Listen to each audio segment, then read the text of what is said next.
Daily Broadside, day 575. I think there should be a rule that just a standard code of conduct. If you're involved in a threesome, a foursome, a fivesome, a whatever some, more than two people, and the girl or one of the girls gets pregnant, I think it's all y'all's responsibility, okay? You went into it together, raised the child together, okay? It takes a village sometimes, and when it comes to a foursome, sometimes it takes all four of y'all to raise a nice kid, okay? Apparently, Matthew Perry died. I don't know what rock I was living under, but I'm aware now. I got to tell you, though, I'm not going to say good riddance, but I will say that when I watched the show in the 90s, Chandler, I thought, was the funniest character. Definitely for the guys, but yeah, I guess for the whole show.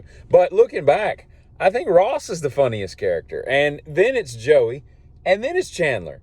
Chandler Bing, however that annoying talking girl said, he's third on the list, But anyway, he died, so, there's that. I don't know who came up with origami or who keeps coming up with origami. And I'm not talking about, like, people that can sit down and, fold an airplane and shoot it across the room. That's not what we're talking about. I'm talking about when you've got, like, a crane whose wings move and stuff.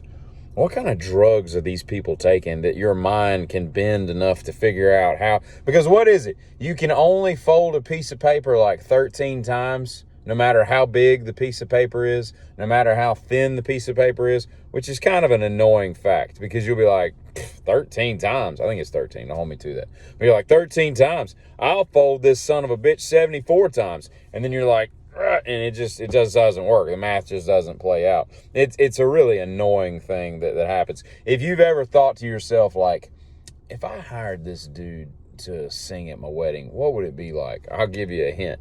You remember the Singing Senators? Trent Lott, the airport closeted gay guy, Larry Craig, and then John Ashcroft and some other dude.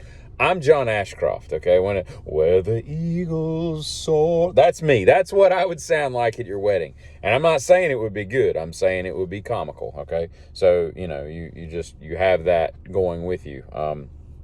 Going forward, I guess. And I can't stand two segments of the populace, and that's realtors and car salesmen. I don't understand why we have to haggle, okay? Just put a sign on the car saying how much you want it, and I'll decide whether I want to buy it. I don't want to have to play these little games. Let me talk to my service manager. I want to beat the service manager, and you for going to go talk to him or whatever. Not the service manager, the sales manager. Whatever. I mean, we all know what the game is. It's just stupid. You got to be able to walk away. But here's more importantly, right? I always keep at full time. I always have a realtor working for me. I don't want a house right now. I have a house. I don't need another house. But they don't know that. They think I'm always looking. And then when the gig is finally up after like 6 months or something, sometimes I'll have multiples of them. I just have them out scouting houses just to waste their time because they waste our time. Why? I mean, it's dumb. Like, if you got a house, for $1 million, and they gonna make, what do they make? 3%, 6%, whatever they make for doing nothing but listing some pictures on, a website, and then calling you every couple weeks and saying, have you found anything? Bitch, I'm not the one looking. You should be looking. That's why I'm. So now I just call them up and I just never, yeah, I've got one over here. If you could go look at it and let me know. And so I just string them along, and eventually they separate and break ties with me. But I've wasted enough of their time that it's worth my time. I just wish I could do that more with car people. Just act like you're going to buy a car and then just string them along. You're like, yeah, can you run the numbers on that, Hellcat or whatever? And I think I'm interested in that. And then you never buy it. And then you're like, yeah, we changed our mind. I think we're going to go with a minivan this time. And what can you do on a minivan? And just waste their time. Just waste time of people that suck in life. If they suck, find a way to waste their time.